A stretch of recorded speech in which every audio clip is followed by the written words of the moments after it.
saaxiibayaal soo dhawaada maanta waxaan noo hayaa buug run ahaantii noloshaydan aaminsan in wax badan uu ka bedelay wax badan ku soo kordhiyay run ahaantii sidaan adduunka u arkayay iyo sidaan wax badan u arkayay ay wax badan iska bedeleen oo run ahaantii wax badan ku soo kordheen waa buug loo yaqaan Rich Dad and Poor Dad oo aaminsan inuu yahay macallinkayga nolosha dhanka dhaqaalaha hore sidaan u aaminsanaa inuu dhaqaaluhu u shaqeeyo iyo sida loogu helo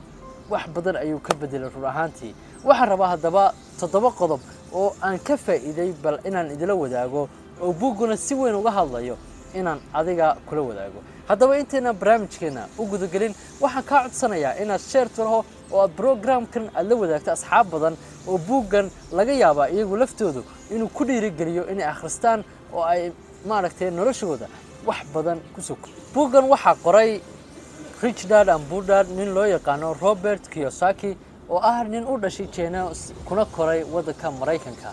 buugganna wuxuu ka mid yahay buugaagta lagu iibsashada badan yahay caalamka oo dhan intaas soo luqadood ayaa lagu turjumay xitaa luqadeena Soomaaliga waa lagu turjumay oo haddii aad Ingiriis ku akhrisan kara weydo waxaan kugula talin lahaa iyadoo Soomaaliya inaad akhrisato haddaba 7 qodob ayaan kula wadaagayaa oo buuggu si weyn u qaada dhigayo oo ugu muhiimsan ee anigu aan ka faa'iiday buuggu qodobka koobaad ee uu kugula talinayo waa inaad yeelato ujeedo cad inaad nolosha ka yeelato inaanay madmadow ka gelin ujeedadaada qof kasta oo nool maanta haddii aad la weydiiyo waxa jira ujeedo uu leeyahay balse nasiib xumo badideena madmadow ayaa naga jirta ujeedada ay nolosha ka leedahay qodobka koobaad oo buuggu kugula talinaya waa inaad nolosha ka yeelato ujeedo cad inaadan tallaabo qaadin ilaa maan aad si cad u ogaato ujeedada aad nolosha ka leedahay qodobka labaad ee sida weyn uga hadlayo ee guna muhiimsan waxa ka mid ah wuxuu buuggani kugula talinayaa oo kuna sheegaya in aadan u shaqaysan si aad dhaqaale kaliya u hesho balse aad u shaqayso inaad sidoo kale wax barato inaad khibrad hesho dhalinyaro fara badan waxa hesha caqabadaas waxay waqtigooda oo dhan geliyaan inay ka shaqeeyaan shaqo aan hal wax u soo kordhinayn kaliya alaab bay kala qaadayaan meel bay geynayaan shaqadaas 6 subaxnimo ilaa maan 6 kale way soo rawaxayaan inta ay wax cunayaan iyo inta ay seexanayaan haddana bari 6 subaxnimo haddana ku kacayaan waxa laga yaabaa qofkaas inuu kaliya dhaqaale helo balse aanu wax kala faa'iidin balse waa inaad isku daydo shaqada aad ka shaqeynayso inaadan dhaqaale kaliya ka faa'iidin ee sidoo kale aad wax ka barato qodobka saddexaad ee muhiimka waxay tahay buugga soo qaadanayo inaad wax maqasho oo aad dhageysato ay saa'id uga muhiimsan tahay inaad hadasho waana haddii si fudud saalo u soo qaadano Ilaahay subhanahu wa ta'ala inoo sameeyay 2 dhagood iyo 1 af in ka badan inaan wax dhageysano intaan hadlayno tan waxay ka caawinaysaa xog badan inaad hesho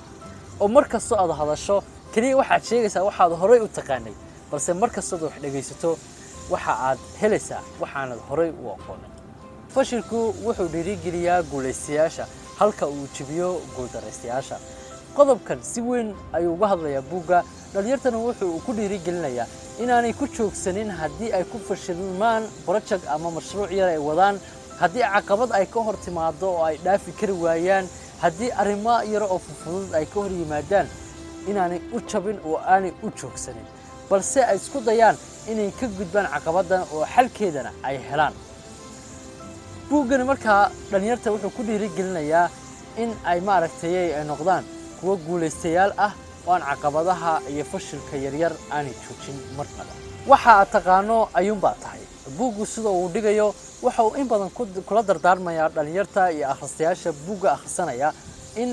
ay wax bartaan waayo waxay noqonayaan waxa ay bartaan waxaad noqonaysaa waxa aad barato waxa aad had iyo jeer aad isku daydo inaad maskaxdaada ku quudiso ayuunbaad noqonaysaa qodobka ugu dambeeya aan xagan kugula wadaagay buuggana uu ka hadlayaa waxay tahay in badiba dadka tirada ugu badan dadka dhaqaalaha waxa u soo xareeya inay tahay xirfad ay leeyihiin oo ay ku shaqeystaan balse dadka tujaarta ah ee tirada yar leh waxa dhaqaalaha u sameeya waa hantidii ay sameeyeen ayaa dhaqaale u sameeysa sidoo kale maskaxdii iyo fikirkii ay abuureen waxaan kugula talin lahaa buuggan inaad akhristo oo aad soo qaadato waqtina aad geliso inaad fahamto saaxiibayaal intaas ay barnaamijkeena noogu yahay inta ku kulmi doono barnaamijkan barnaamij la mid ah waxaan idin leeyahay nabadgelyo